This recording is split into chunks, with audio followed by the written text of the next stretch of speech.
I know what it's like to be in interpersonal violence, what it is to engage in that environment. There's nothing romantic about it. Hey there, I'm Stefan Kesting, and this is the Strenuous Life Podcast. Good morning, everyone. I am talking to Coach Rodney King, who comes to us from South Africa this morning. So hello from halfway around the world. Yeah, hey, thanks for having me, Stefan. I really appreciate it. You know, I've been doing these podcasts for a while now, and it's still super cool to be able to connect to somebody who's literally so far away that it would have taken months in a sailing ship 100 years ago to get there. And here we are just chatting over Skype. So that it still blows me away. Oh, technology is amazing, right? And that's what it allows us to do, to connect no matter where we are in the world. So yeah, absolutely. I'm in agreement. Fantastic. So I want to talk about a lot of different things today, Rodney, but I think you've got a really interesting life story. So I'd like to start a little bit at the beginning and work our way forward. And your life didn't start out so well. I mean, your initial trajectory, it didn't look like it was going to all end well at all. Yeah, that's true. I mean, what do you want, the short version or the long version? Take me back to the beginning. You were born in South Africa? Yeah, so I was born in South Africa in government housing, similar to the projects in the United States. So on the south side of Johannesburg. I mean, as you can imagine, a neighborhood rife with gangs, dysfunctional families, absentee fathers. I mean, for example, I never knew my father. I still don't know, even to this day, I never met my father. And so, you know, just growing up in that kind of environment, just it's really difficult, you know, for anybody, especially a young child. And even going to school was a problem because the school was full of bullies. And I vividly remember having routes to get home safely from school just to be able to get back to my home. And my home was really more of a virtual prison. I mean, I literally didn't go out much because just stepping out the door was just asking for trouble. But I guess the most difficult part for me was that even my home wasn't safe. My mother was, we could call her a functioning alcoholic. She was able to go to work during the day, do her job, but then once she was home, it was like a Jekyll and Hyde moment where she would literally just completely change into a completely different human being to what everybody knew her as in her everyday life, especially at work. And so that wasn't a pleasant experience. She was abusive. She was aggressive. She had no issue taking a cast iron frying pan to my head. If she felt that I did something wrong, she would lock me in my bedroom sometimes for the entire weekend as punishment, or refuse to give me food. This was the typical experience for most of my childhood. Do you remember how early it started? You know, it's really difficult. I think a lot of times with these traumatic experiences, I mean, I've tried to reach back within, you know, my mind and my memory to see how far back I can go, but there's a blank spot there. I think the part that I was really aware of it was more into my teenage years. That's really where it hit home for me.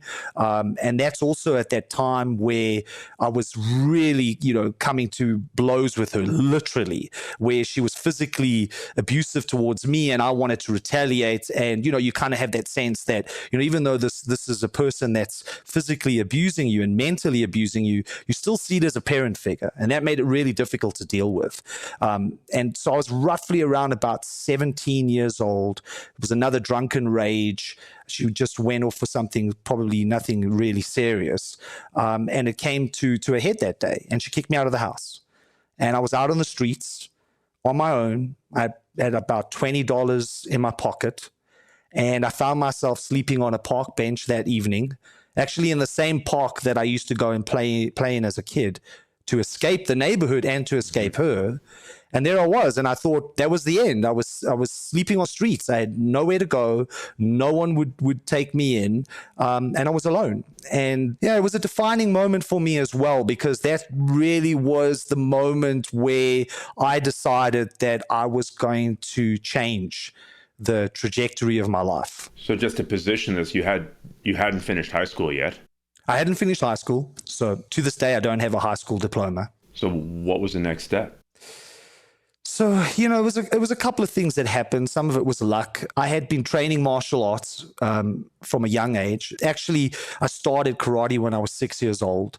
probably spent a year training. Then my mom lost her job as usual, couldn't carry on paying. The karate instructor actually called her in and said, I think this kid has something and I'm willing to let him train here for free. But she said no. So I had to basically stop training. And as I got a little bit older, what I decided to do was that I would just literally pitch up at a karate school and beg the karate instructor to take me on and to teach me. I mean, I was that adamant that I wanted to learn.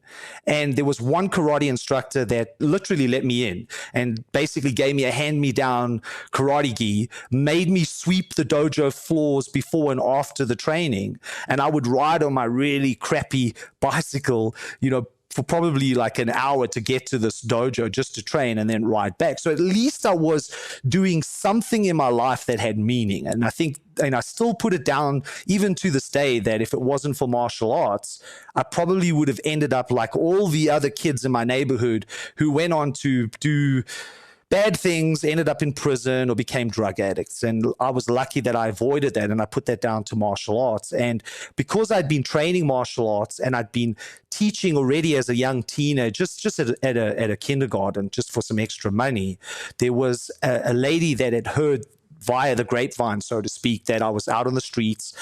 She had been doing some self-defense lessons with a karate instructor that I was training with at the time. I'd moved on to another instructor.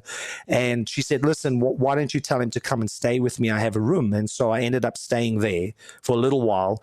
But I didn't want it to be beholden to somebody else. My pride had taken a massive knock. And so what I ended up doing was enrolling into military, into the South African Defence Force, which was compulsory at the time. You had to do military service.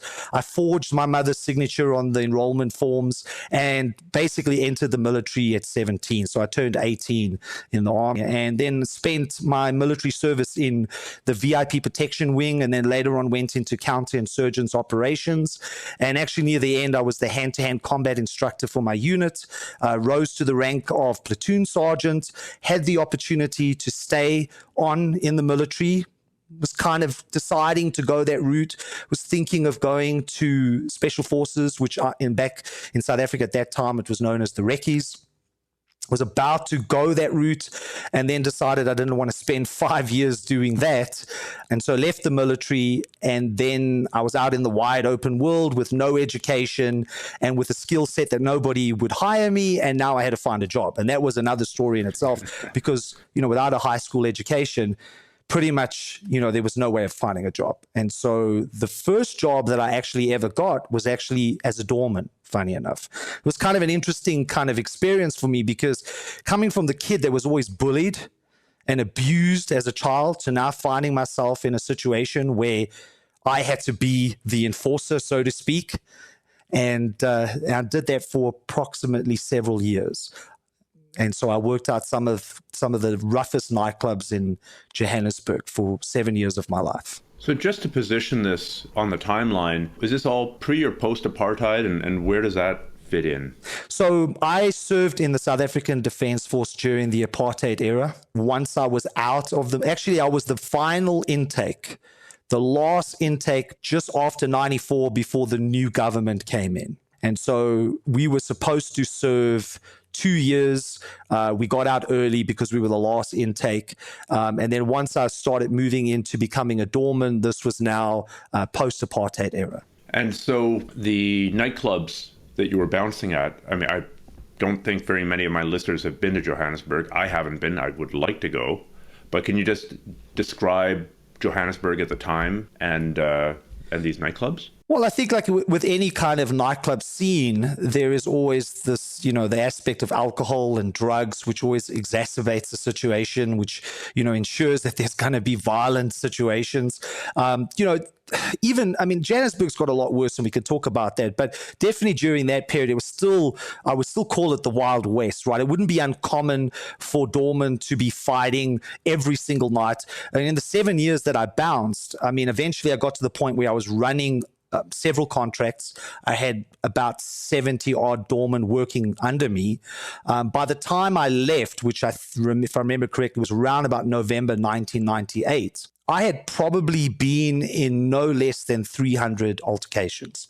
Now, of course, some of those were push and shove, slap here, slap there. But some of them were quite hardcore experiences, multiple tactical experiences. I almost basically got shot one night.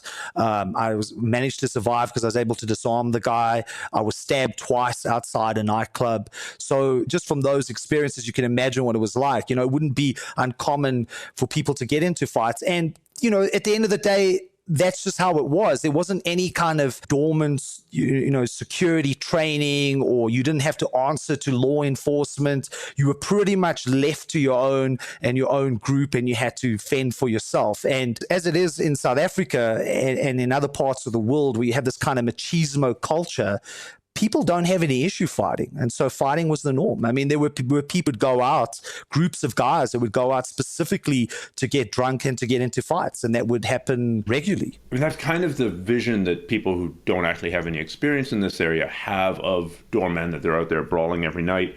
The thing that keeps it more or less under control in North America, and I would guess in most of Europe, is that if you get in a fight and you punch a guy in the head and he falls down and hurts himself, he's going to sue you. And in the best case scenario, you're going to end up in litigation and with lawyers and the threat of going to jail or paying some huge fine, and you get off. But it still puts a huge damper on things. So it doesn't sound like the litigation environment in South Africa at the time was really all that concerned with what happened outside of a nightclub.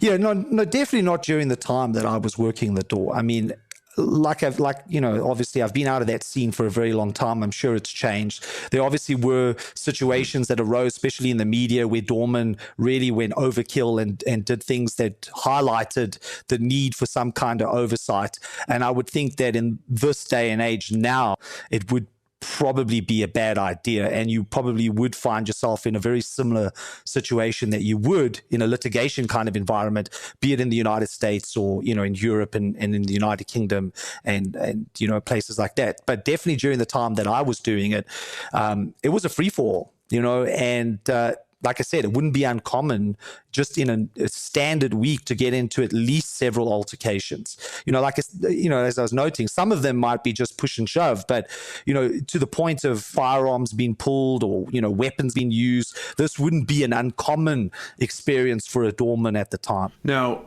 I know that this was post-apartheid, but was there still functional segregation, or did you have, in addition to the alcohol, in addition to the drugs, in addition to the guys getting rejected by some girl that they were attracted to, did you also have the black versus white violence going on in the club, or was it functionally segregated that blacks and whites went to different clubs? No, I don't think it was so much that. I mean, obviously there was a huge shift in the kind of mindset in South Africa post 1994, right?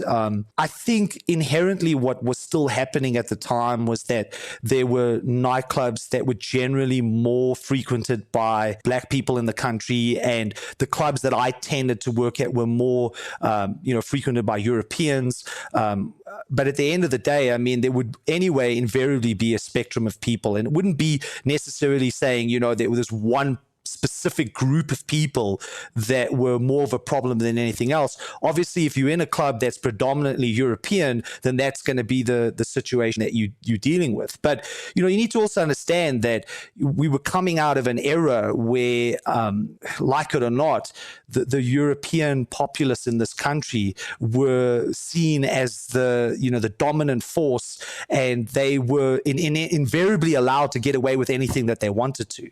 And I think that still continued into the early part of the transition from the apartheid era to the post-apartheid era. Now, you've alluded to it, the level of violence in Johannesburg and South Africa in general.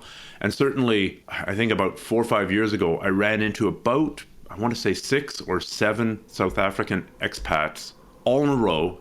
And every single one of them had left South Africa because of the violence. They'd all either been robbed or had somebody's brains splattered over them because the person next to them had been shot, or something terrible had happened to their immediate family in every single example. So it made it sound like it's just a giant war zone. And then, of course, in the media, you hear about these, the flamethrower car would be the big example. I don't think they're actually out there on the streets. So for someone who's never been there, how violent and dangerous is Johannesburg right now? Okay, so it's a good question. I need to be very careful how I answer this because it's a political question too, right? And it's stepping into sinking sand here. But what do the numbers say? I can't even keep up with the numbers. It's constantly on the rise. Just this morning, again, there was another farm murder where a farmer was killed. And this happens on a daily basis here. This is an inherently violent place. Again, we need to be very careful how we situate this because people can take it, in a wrong way. So I need to be careful on what I say. But I will say this. There is an inherent undercurrent of violence in this country.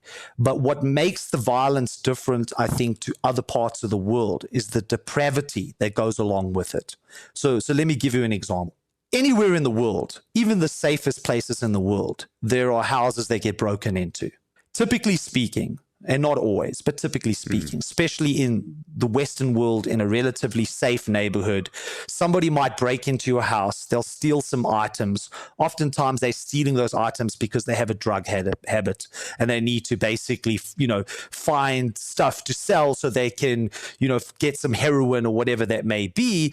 And that for the most part is the extreme aspect of that crime, right? So even if you were in the house, this potential person that broke into your house will avoid you if they can. They'll tiptoe around, grab the stuff and get out of there. That's not the case in South Africa. Now, that's not to say that this happens every time, of course, but it's a lot more common than people would think. If somebody breaks into my house here and I happen to be here with my wife and my children, they will steal the stuff that they want.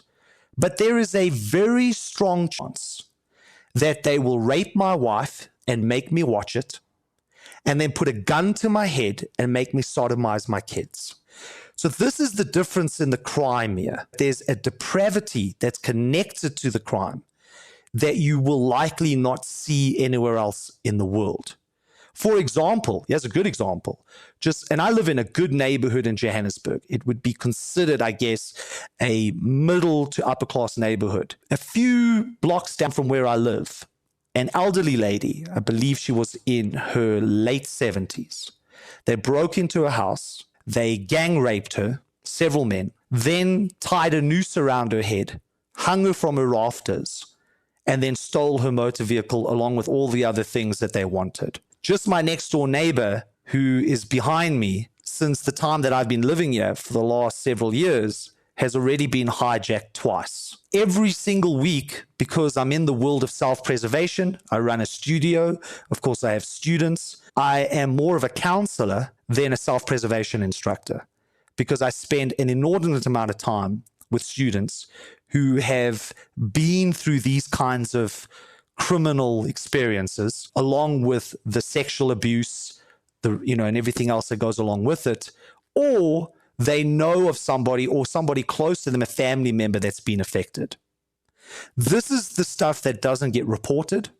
The outside world doesn't know about it. So when I'm traveling around the world, even just this last week, I was in Singapore. I went to dinner with a person who invited me out, and we were talking about South Africa, and I was talking about these kinds of situations that arise here. They were completely gobsmacked. They couldn't believe what I was saying because that's not what they hear in the rest of the world. It just doesn't get out. And there could be multiple reasons for that. Some of it I don't want to talk about. There's an elephant in the room that nobody wants to talk about. But clearly there's an issue here. There's an issue where it's not just purely the act of criminality, but it's this kind of depravity that's attached to it that seems to go hand in hand with it. Well, I'm looking at the murder rate per 10,000 people here in South Africa. I mean, I'm doing this on the fly. It does seem that the actual murder rate is down from the early 90s, which I guess in that transition period you would expect a high one, but it's still 5 or 6 times the rate in the United States. And look, and I wouldn't put any credibility on what you're reading there. And the reason I'll say that is I have no faith in the police here. Let me give you an example. I have armed response at my house. Okay. Everybody on my street has armed response at their houses. That's outside of it. We could talk about that, what my house actually looks like and what everybody else's house looks like. What does armed response mean? It's a private security company that is armed. Okay. And that means that we have panic buttons in our houses so that if there is a situation that we require them, we press the panic button and they will respond within minutes because they drive up and down the road. They are continuously basically circling the neighborhood. They're always roughly no more than 3 minutes away from anybody's house. So it's a private security company. It's a private security company, but that is probably one of the biggest industries in this country. There are tens of thousands of them. We use ADT, for example, but just on my street, probably there are about 10 or 15 different security companies that protect different houses on the street. And that's every suburb throughout Johannesburg and throughout South Africa. So if I want to get the police, I can forget about it, man. If I call the police, the chances of them pitching up is very, very slim. If they do pitch up, they're not going to do their job anyway. I think they have an attitude of that they get paid too little. It's just a job for them. Most of them don't take it seriously. Most of them don't get any kind of real training. So we have to basically pay extra money to have a armed security company to ensure that we are safe. And so that's a typical experience for the average South African here. Okay. And that doesn't even start to we're not even talking about the security measures that the average South African has within their homes, because that's an added element that needs to be thought of as well. So it's not just armed security or a security service that you can call on with a panic button, but you also have to secure yourself in your own home. I don't even have a home, to be honest. My home is a prison. That's the way that I look at it. So what it would be a typical fortification that people are using who have the money to do this? Sure, even if you don't have the money, you've got to find it, right? But on my street, pretty much every house has electric fencing above their wall line. So it's one barrier that you hope will, make it harder for somebody to get in. So electric fencing across the walls. Most people will have external cameras, CCTV cameras that are hooked up to monitors inside their house where it's accessible. And those are typically hooked up to a recorder that records everything as it's happening. Then once you move into the house, once you're able to get past the walls and obviously the electric fencing and the CCTV cameras, most South Africans have big dogs. So for example, I have a pit bull. I used to have 2 big dogs. One of them got poisoned. That's another thing they do here is they will throw laced meat with poison over the wall to try to eliminate your dogs, to make it easier for them to enter your property. So most South Africans will have big dogs. Then once you move towards the house, there will not be a single window that doesn't have a burglar bar on it. And some, not small burglar bars. I mean, we're talking cast iron, thick burglar bars, the ones that make it difficult for somebody to gain entry into your home. Then, at least in my home, and I know for many other South Africans, we then have a safe area where we can lock down a safe area. So there's even more burglar bars within the home. Normally those are like what we call slam lock burglar bars, where you can just slide the burglar bar across and it slams shut. You don't need keys in order to do that. So it's quick and easy to lock yourself in. And so then you have that kind of that safety area within your house. Typically within the safety areas now where you have your CCTV cameras, or at least the monitor to see what's happening outside. And then you hoping that you are armed, and you've already pressed that panic button, and you are now praying that these armed response, personnel are going to get to you within the 3 minutes. So it's all these things that we have in order to slow them down, to make it so that they can't get to you. I mean, that's I would say a typical home in South Africa. So then why do you stay? That's a good question. So I think for a lot of South Africans, there is no option to leave. Let me give you an example. My family line has been here since the 1800s. We really have no connection anymore to our European ancestors. No European country will just offer us an opportunity to leave and go there. So there has been a mass exodus of talented South Africans that have left, who have been offered jobs in other parts of the world. Just recently, a friend of mine and her husband left. He's an engineer. He couldn't find a job here. He had been trying for months. They applied to Canada and were on the job skills list and were instantly given a job because they need engineers in Canada. I think for a lot of South Africans, they either don't have the financial capability to get out, they may not have the education level to get out, or they're not on the skills list that would put them in a position that they would be offered a job somewhere else. And for many South Africans, like I said, and for myself, we've been here for generations. You know, we no longer, I mean, my family line comes from Scotland and Ireland, but I've lost touch with that part of my family. You know, they're probably out there somewhere, but I mean, we're talking 1800s here. And I think that's for a lot of South Africans, or especially European South Africans. So that's the reason why a lot of European South Africans end up staying here, because there isn't a lot of options for them. And for people like me, then I happen to be an entrepreneur. If you look at what the requirements are to enter another country as an entrepreneur, you have to have so much exposable income to put into that most people don't have that. Our economy is diminishing daily.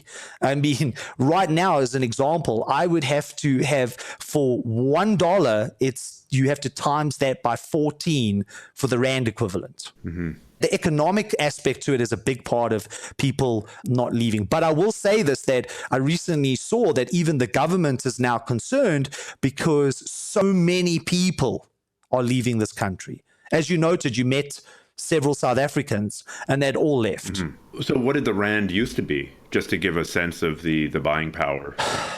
Well, when I was growing up, it was almost 1-to-1.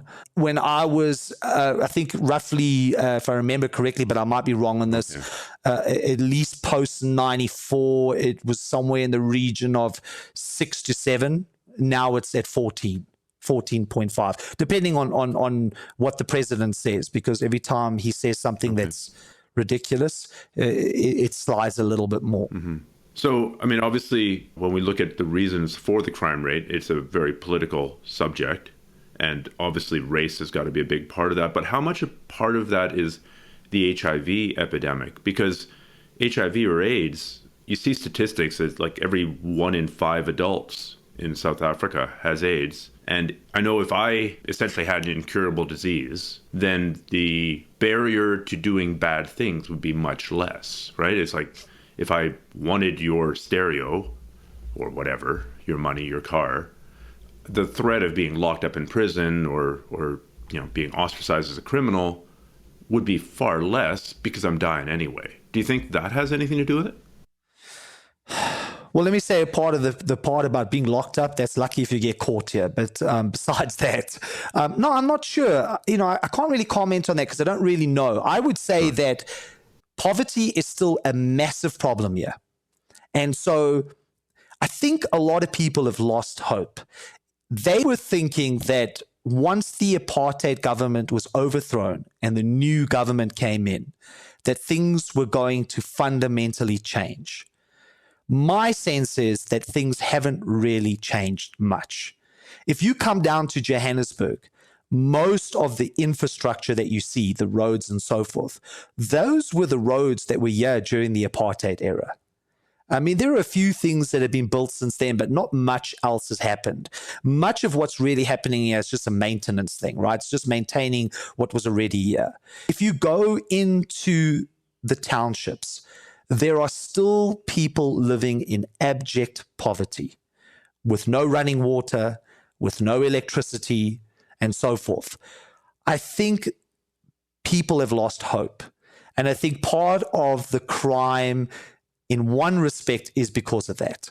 I think the other side of it is that we have such a corrupt government, a president that has committed so many crimes, both as an individual, but also has gone against the Constitution, continues to get away with it. People keep saying, why does he keep getting away with it? Well, my feeling is everybody around him is also on the take. Nepotism is huge here. And so I think when you look to your leadership, and your leadership itself is so corrupt, it invariably trickles down. And so I'm not then surprised that there's going to be this carnage that ends up unfolding. I mean, obviously I'm painting a very bleak picture here, I mean, that's not to say that there aren't amazing South Africans across all races. Of course there are. There's not to say that there aren't people out there that are fighting every single day to improve the country and to bring people out of poverty. But I would make the argument that the very institutions that are designed to do that, the government itself, are so busy embezzling money and being fraudsters and spending on opulence, and their own lifestyle, that I don't think they even care that much about the average person on the street. And when I talk about the crime in this way, it's not just, obviously I'm a European. It's not just against Europeans. It's across the board.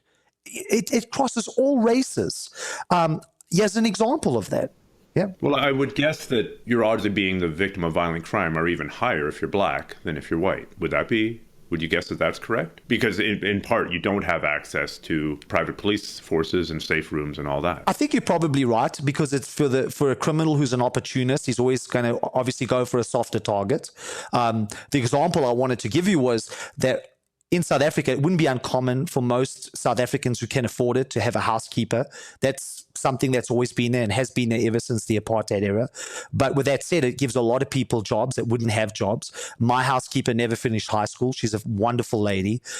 She has been with us for over 15 years. She has grown up with, so to speak, with my children. My children refer to her as Gogo or grandmother. Just recently, her sister, who lives in one of the townships, had gone to fetch her pension. So if I remember correctly, she was in her early 60s. She had got home.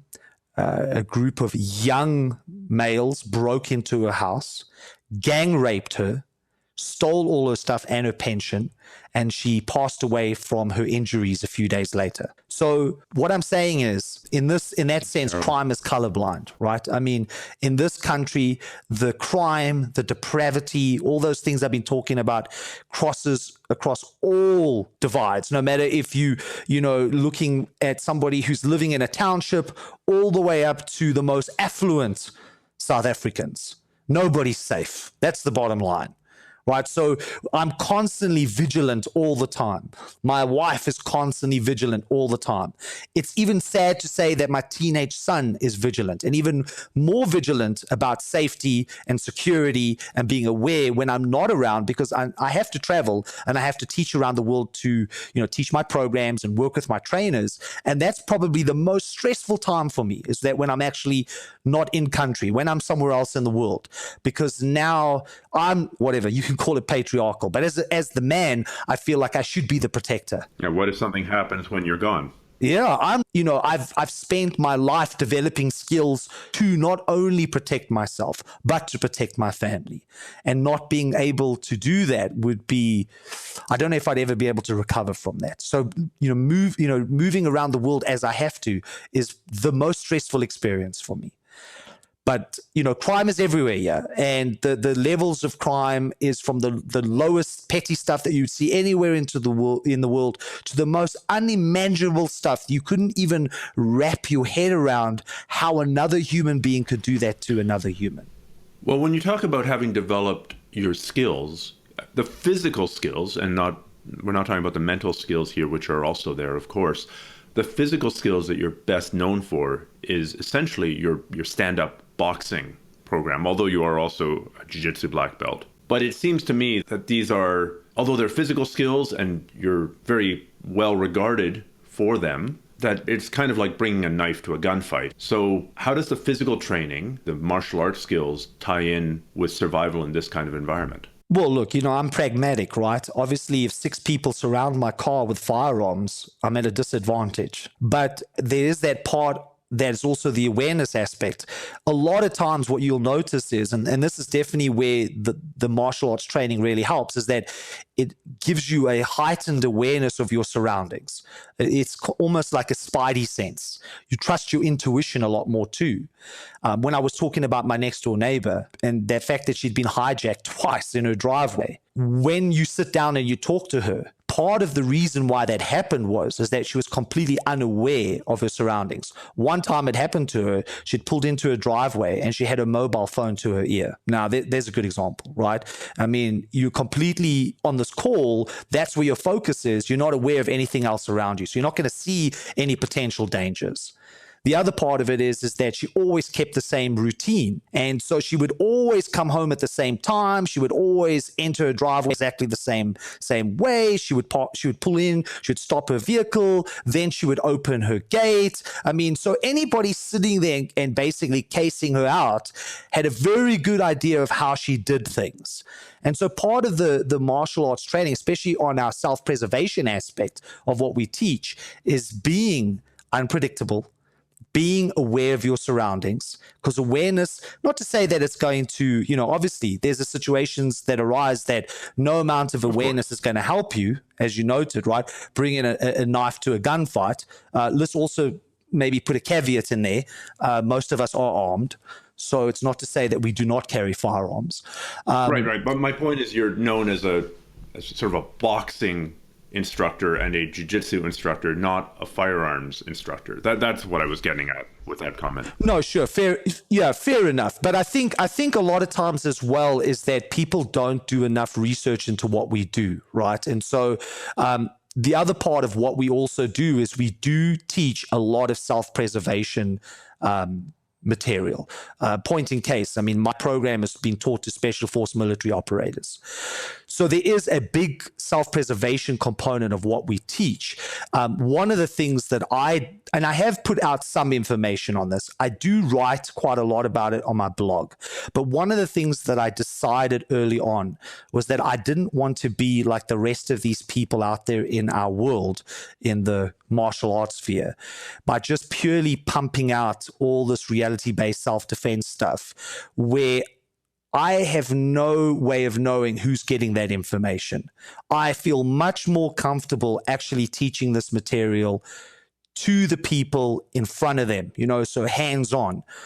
For example, we have a edged weapon program. It's a program that I've actually taught right from the beginning when I was in the military. When I was the hand-to-hand combat instructor, my regimental sergeant major said, listen, we have a hand-to-hand combat program.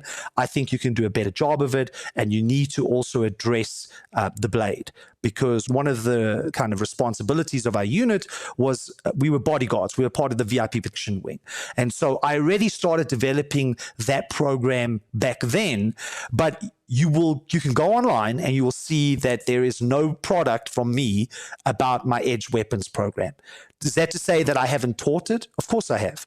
As I noted, I've taught it to special force military operators. I've taught it to law enforcement. I've taught it to the everyday guy and woman, except I like to do it in front of people because I want to know who I'm teaching it to.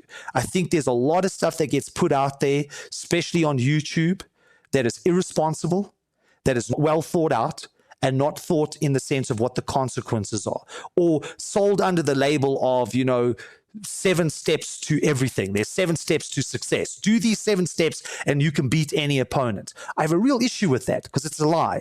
For somebody like me that's lived since literally it feels like since I was born all the way up into my adult life in this world of interpersonal violence, I know what it's like to be in interpersonal violence, what it is to engage in that environment. There's nothing romantic about it. It's nothing to celebrate. It's something that you only ever want to do when no other choices are available. And if you can win a fight without ever going hands-on, that is the greatest victory that you can have. I would argue, though, that for the most part, what's put out there in the reality-based self-defense rubric, especially on YouTube, is not what is taught. Completely agree. It's like, that whole analogy of if you only have a hammer, then everything looks like a nail. That's the way that they approach it. Every time you deal with a potential threat, the only way that you deal with it is by destroying it physically. I mean, to the point of like kicking the guy's head in once you've actually won the fight 4 moves before. This is the thing that I have an issue with. So yes, I'm noted for crazy monkey defense. Mm-hmm. Yes, it's the boxing thing that most people notice because that's the part that I put out there. The other stuff I hold back quite a lot. And I try to only give that to the people that I trust, especially my team, my trainers. And of course, as I'm traveling around the world and I'm working with people on the ground so I can physically see them and that I can explain to them exactly what I just said. There's nothing romantic about this. There's nothing cool about getting into a fight. And so if you can avoid it, you want to do that. And of course, you could still be wrong in your assessment of the person face to face, but at least there's some level of control there as opposed to no level of vetting.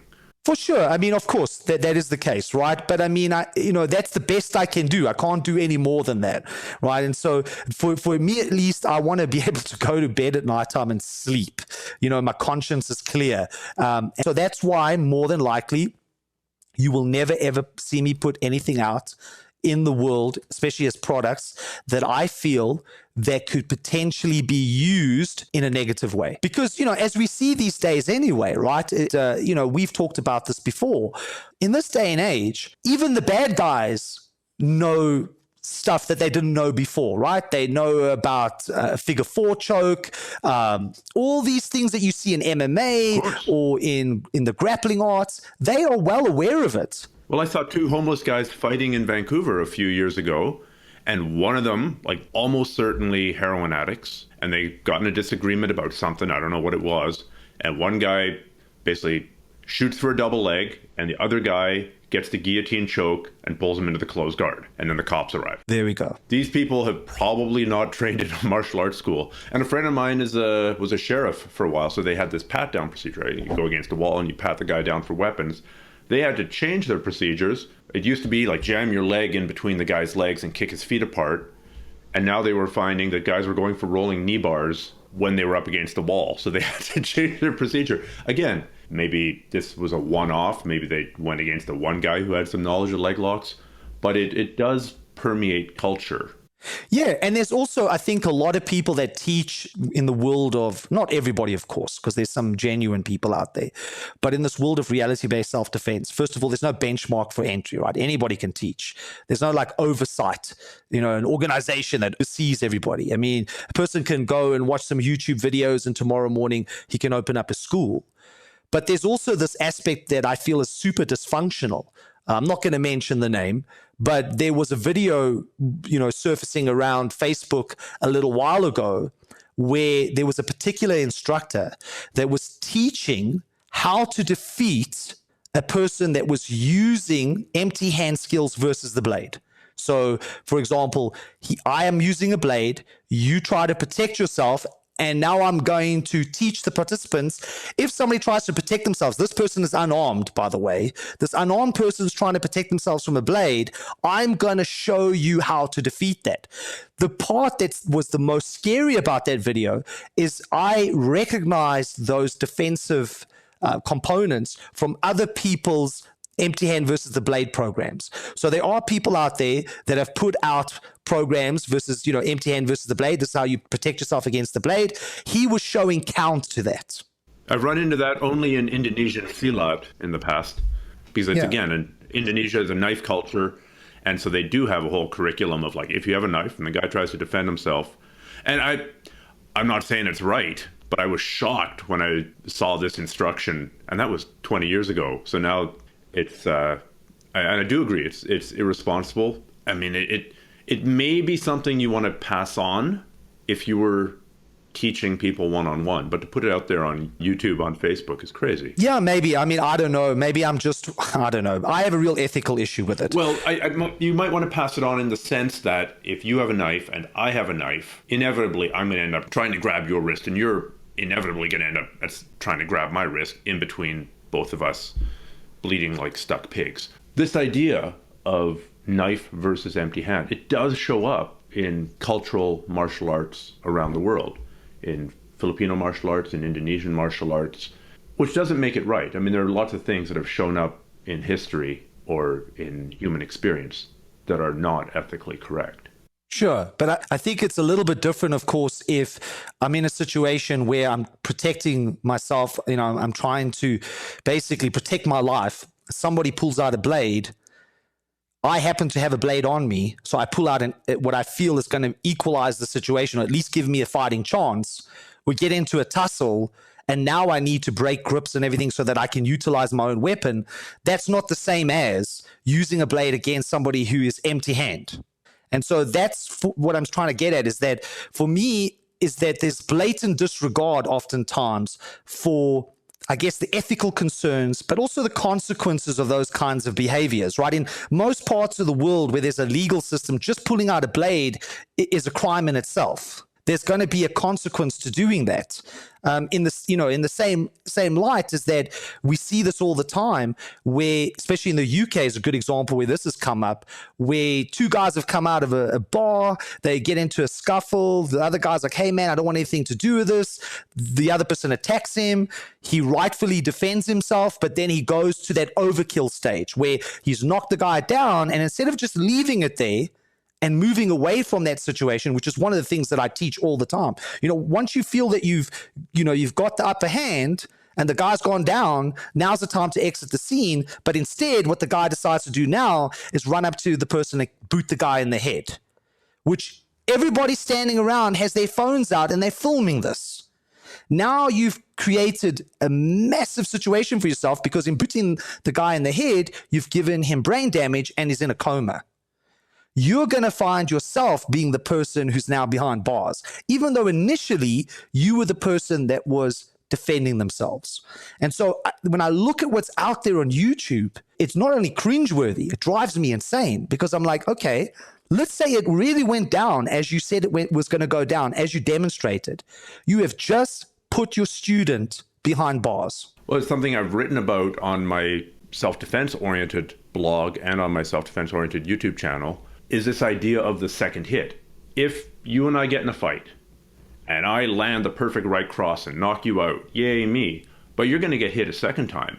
Automatically, even if I don't curb stomp you, your head's probably going to hit the pavement. And that pavement is going to be way harder than my fist.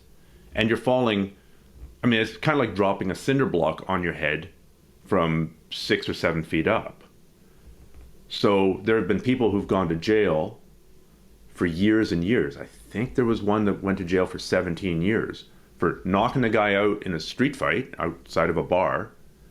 The guy fell, hit his head, died, and now the guy's going to jail for manslaughter. Exactly. It actually is one of the strongest arguments for jiu-jitsu in the street, because the odds of killing somebody, obviously you can't grapple your way out of every situation. I'm not saying that's true, but in a context where you can, choking somebody unconscious and then leaving them in a face down position so they don't choke on their own tongue is actually a much more humane and much more legally safe thing for you to do than to land that perfect right cross to the jaw. Of course, but as we know, anybody who's been in fights, that's not always possible, and your body reacts. I think more than that is just training people to understand that there's nothing romantic about this. This isn't a Jason Bourne movie. That's how it's often portrayed on YouTube. And that there are consequences to your actions, even if you were right to begin with, and that the aspect of verbal jiu-jitsu becomes very important. I would argue that almost nobody actually even entertains that part of the self-preservation continuum. The fact of, if it is possible, of course it's not always possible. If somebody runs from the back of me and just plows into my head, and it's a sucker punch, well, that's completely different, right? But if I know that there's a potential threat here, and I at least try wherever I can and possible to talk my way out of this situation, that should be an option in my mind. I would feel that based on how a lot of people are teaching in this reality-based self-defense world, I don't think that option is even entertained, because you never see it getting taught. And so I think that's a crucial element that needs to be thought of. No, verbal de-escalation is a skill, just like your right cross is a skill, just like your rear naked choke is a skill. So can you give us an example? We're having ourselves a little hierarchical conflict. I'm a little bit drunk, just been shot down by a couple of girls at the bar, and I decide, well, if I can't get laid, at least I'm going to get in a fight. I'm in your face, and I'm like, what the fuck are you looking at? So now verbally jujitsu me. Well, look, first thing is that I'm going to immediately put my hands up as a barrier between myself and you. And I'm not going to do it in an aggressive kind of way. So I'm not going to close my fists, right? You close your fists, it's the universal sign for fight.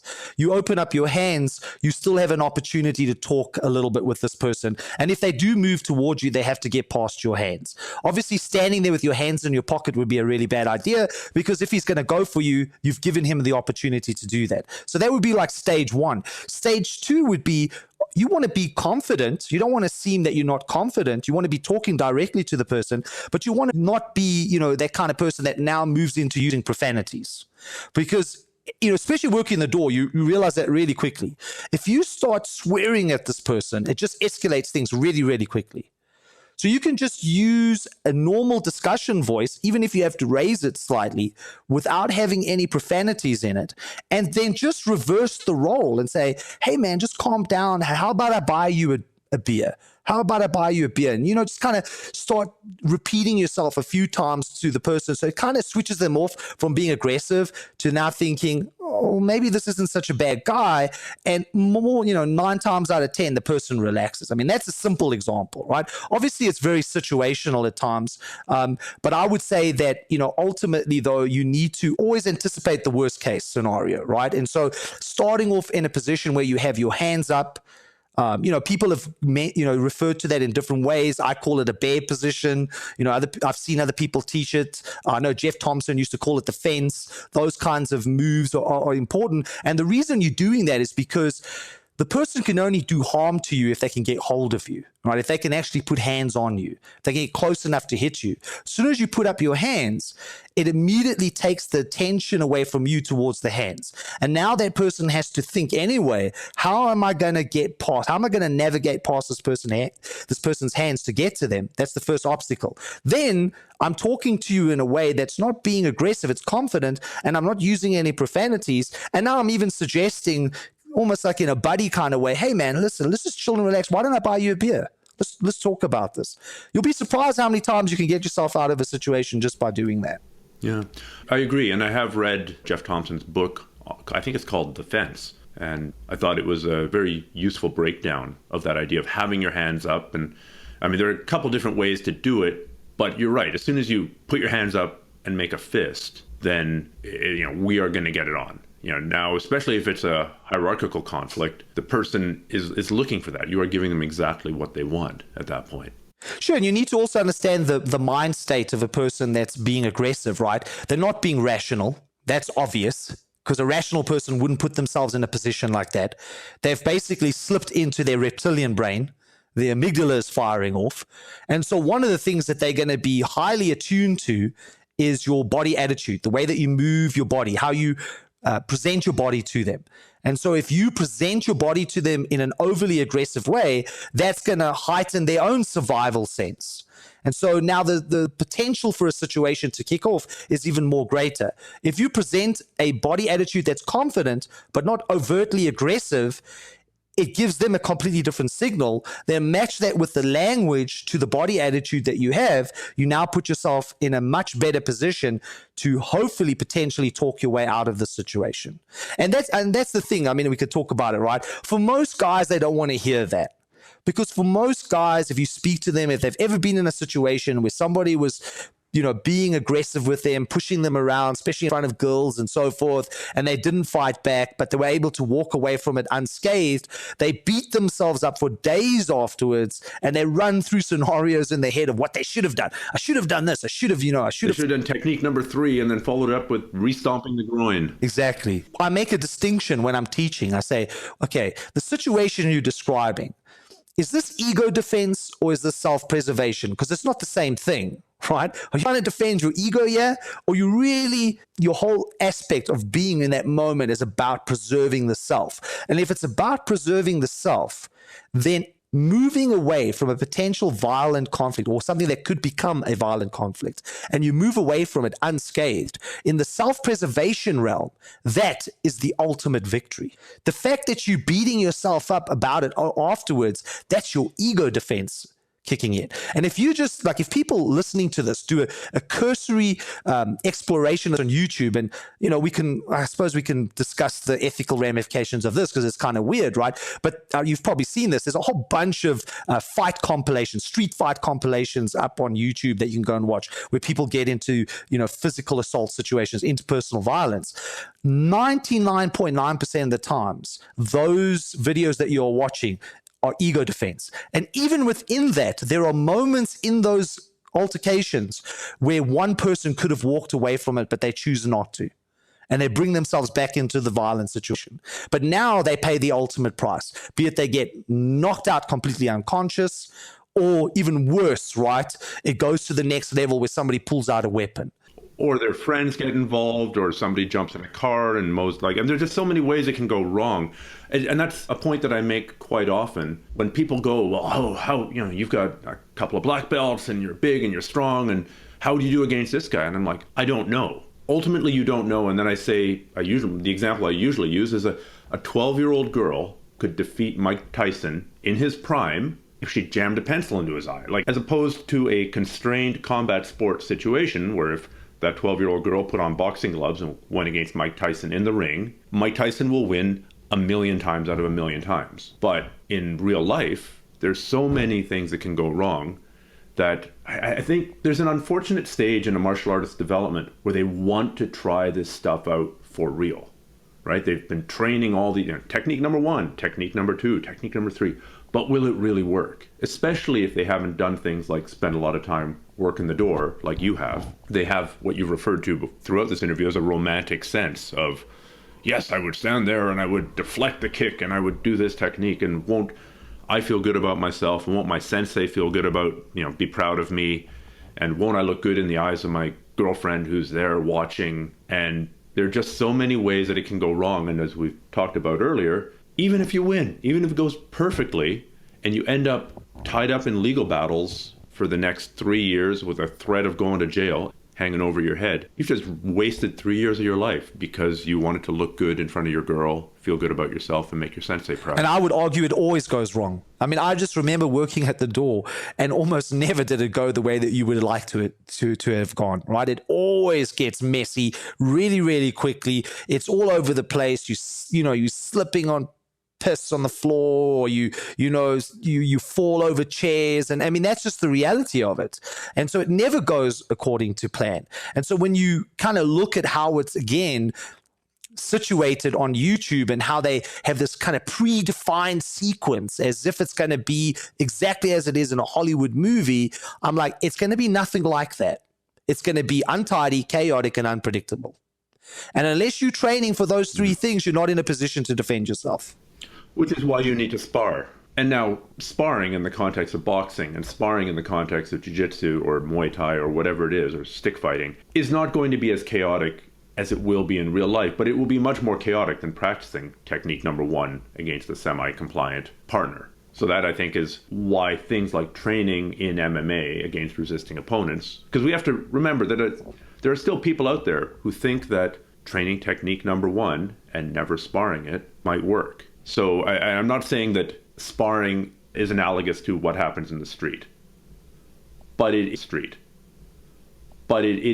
does ramp up the level of chaos and unpredictability and things going wrong, because things always go wrong. Oops. I agree totally. I mean, that's why when I think of my program, Crazy Monkey Defense, the Crazy Monkey Defense aspect is what I call the athletic base. That's the part where we're sparring. Then we have an add-on component to that we call the combat intelligent athlete, where we take that athletic base and then we look at what are the adjustments we need to make for a more self-preservation environment. But the sparring is the place that you learn a lot of things that you just cannot get out of a drill or a neatly defined sequence of events. If somebody grabs you like this, you're going to do this, and so forth and so forth. Sparring gives you all, like you said, that unpredictability. It's slightly chaotic. That's the place where you develop your timing, your distancing, what it's like to get punched, what it's like to hit a moving target, being able to get your eye in, to be able to engage with that target as it's moving around, and so forth and so forth. like it or not, even though there is a large segment of the unarmed combatives world that's got this whole debate between sport and street going on all the time, it's just their way of avoiding the truth. And if they were truthful, they would spar, but sparring isn't easy, and your ego gets dented, and it doesn't always go to plan. And a lot of stuff that you would like to work doesn't work. And that's what's cool about sparring an uncooperative, resisting opponent. And it's one of the only places we can really get it, short of actually going out and looking for a street fight every night. I mean, so then you take that athletic base that you've developed, and now you say, okay, what are some of the things that I may have to change? So, for example, that you can't actually do in sparring, like, say, eye gouging or whatever. Yeah, you see, even there, I'm like, whatever, man. Have you ever tried to eye gouge somebody? I mean, you could even try to do that in sparring. Let me put, you know what, you can go no gloves. I have done that in jiu-jitsu. But you do have to really trust the people that you're with. Sure. Because if you end up in a terrible situation, so it does involve a lot of trust. Trust is part of it. I would make the argument, though, that I personally, and this is just me, and I know a lot of people don't agree with me, I would not bet my life sticking my fingers in somebody's eyes or fish hooking their mouth or trying to kick them in the nuts. I can tell you right now, No. I've been there, done it, got the T-shirt, and it doesn't win fights. Because at the end of the day, the body is resilient, and you'll be surprised what it's able to come back with. I would much rather get to your back and choke you out. And adrenaline is a hell of a drug. Yeah, or you're on drugs. Adrenaline is a hell of a drug. Yeah, I mean, I've been in. I used to work at a nightclub in Johannesburg called the Doors. It was very well known for people coming in and taking drugs. We could talk about drugs. We could talk about what happened when some big monster guy, like 110 kilograms, I don't know what that would be in pounds, is on PCP, LSD, and whatever else, and is adamant about wanting to get into the club. And, you can kick him in the groin, man. It ain't going to stop him. He's going to keep coming. And so I wouldn't bet my life on it. But even with that said, I can say to somebody, okay, listen, you go no gloves on. We'll just go hands. I'll put boxing gloves on even. I'm going to put goggles on. All right, I want to see how many times you can actually get your fingers to my eyes, but I need to feel the pop, right? So let's assume that if you hit me really hard, there would be some damage. And I'm just going to move around and box you. Let's see how many times you can do it. I can tell you right now, it's not as easy as people think it is. And so when you cross over from obviously the sparring environment, you have to make adjustments. That's just the reality of it. For example, when you're sparring, your focus is intently focused on the person in front of you. You have this kind of laser-like focus because you know that there's only one person you're dealing with. Mm-hmm. Of course, now when you move to a situation where you have to defend yourself, for lack of a better way of describing it, out on the streets, you now have to have more of a diffused focus. Your focus has to be much wider because you cannot just focus on one person in front of you because there might be more than one opponent that you're dealing with. But that can be trained. The part that can't be trained is that part that you get in sparring anywhere else other than in sparring. That's my argument. I don't believe that you can get what you get out of sparring or live rolling by doing these quote unquote self-defense drills. That's not the place that you're going to get it. Where you learn to have the timing, the distancing, the tenaciousness, the drive to continue even when you are so tired and you can't even lift your arms, the ability to strike a moving target, what it's like to hit yourself and recover, that's happening in contact sparring. Of course, I'm not advocating that people have to blister each other and knock each other out because you can have varied degrees of sparring, but I do think that resistance is required first and foremost. So that's why actually I teach that first before I teach self-preservation. Once I feel my students have that, I then start moving into the more self-preservation components. Well, even if the eye gouge or the fingers to the eyes was the ultimate technique, let's just, for the sake of argument, say that it is the ultimate technique. And if you touch your fingers to my eyes, I collapse. And I touch my fingers to your eyes, you collapse. The best way to train that really wouldn't be spending the majority of your time on eye gouging. It'd be spending the majority of your time boxing, because then you'd be training what you call the combat athletic base, or what I would call the sort of the striking attributes and the timing and the distancing. And then you make the slight transition. You can train that. It's like jiu-jitsu. In jiu-jitsu, you're not actually allowed to bite someone. But if biting were allowed, you would be better off biting somebody from the top than the bottom. You'd be better off controlling the position and then biting them. So by training in jiu-jitsu it'd be the positional game, and in boxing it'd be positional as well as ranging, as well as defensive, as well as movement. It's a slight adjustment. And people who are just training sort of the ultimate technique, in this tortured analogy of the eye gouge being the ultimate technique, wouldn't be able to eye gouge you nearly as often as you'd be able to eye gouge them because of your boxing, of all the attributes that you've developed while boxing. Sure, absolutely. Absolutely. So I think there's no way around it, right? If you are really intent on learning how to protect yourself and those that you love, if you're not doing sparring, then my position is you don't actually know how to defend yourself. Now, let's just do a hard pivot here to the last thing I want to discuss, because I've got a training partner coming over and I want to be mindful of your time as well. Sure. So we've got a guy here, a kid who never finished high school, a guy who spent time in the army, worked at nightclubs, now travels the world teaching people how to bash each other in the head. And you've got an awful lot of university degrees. What do you currently have and what are you working on? So I did my undergrad work in psychology. My master's was in leading innovation and change. I'm in the last few months of my PhD, where my focus is on mindful leadership. And I just started an MSc yesterday in criminology and criminal psychology. So what is the goal of doing all this academic work? So there's two things for me, right? I think that I always, first of all, even if I finished high school when I was a young teenager, let's say I was able to finish high school, I wasn't kicked out of the house, there wouldn't have been money anyway for me to go to university, so it would never have been on the table. There's also part of me that wanted to prove to myself that what people said about me once I didn't finish high school and was kicked out of the house, the consensus was Rodney's never going to amount to anything. In actual fact, I never really did well at school anyway. I was mostly not there. I was either bunking and at the boxing gym, or if I was there, I was staring out the window. So the teachers would tell me, hey man, you're never going to amount to anything. You're just going to be, you're going to be a nobody. And that I'd hear all the time. So part of me going down the academic route in one way was to prove them all wrong and to prove to myself that they were all wrong. That was also a motivation. But I think second to that is, even when I think about martial arts, I'm an eternal learner. This is something that I love about training and rolling and sparring and doing what we do, is that you're constantly learning. Just when you think you know something, you realize you actually don't know anything.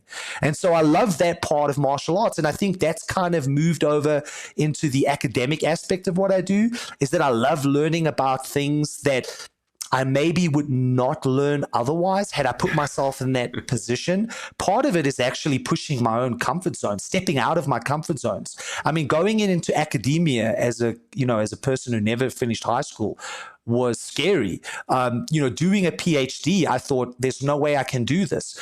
Doing a PhD I'm at the University of Leicester's School of Business, which is one of the top schools in the UK. And I was able to get in, which I was thankful that I was able to do that. But doing a PhD in mindful leadership, I mean, that's just, if you think about what you just described me as, that's like a 180-degree turn, right? It's like in the opposite direction. But I like that. And I don't like to be pigeonholed. I don't like people to think that that's who I am. I've never liked that, oh, he's just the guy that teaches people how to fight. That's one thing that I do, but I do a whole lot of other things. I don't like to be typecast. Well, why don't we save that aspect of Rodney King, Coach Rodney King, to Leader Rodney King? Man, does that sound North Korean. So we'll bring in Supreme Leader Rodney King for another podcast down the road and talk more about that aspect, because that's also something that I'd like to pick your brain about and have a conversation around. I'd love to. I mean, I'd love to talk about my corporate work, just as a side note quickly. And that's something we can talk about. I mean, 2 weeks ago, I was teaching at Google and Airbnb in Singapore. So yeah, absolutely. I'd love to talk about that. So now, your blog is actually an amazing resource. You do write an awful lot on the topics that we've discussed and others. Why don't you give people the way to get a hold of that? Of course, they could just Google Rodney King blog. I'll tell them to do that. How else would you like them to stay in touch and keep track of what you're doing? Well, I mean, to read my blog, I think that's probably the best place to go. And then there's links from there to everywhere else. CoachRodneyKing.org. That's my blog. Obviously, my stand-up program is crazymonkeydefense.com, spelt with an S, the American spelling. Then monkeygits.com, which is my Brazilian Jiu-Jitsu program. All right. Thank you so much. I hope to pick this conversation up sometime in the next couple of months. And good luck with all your traveling. We'll talk soon.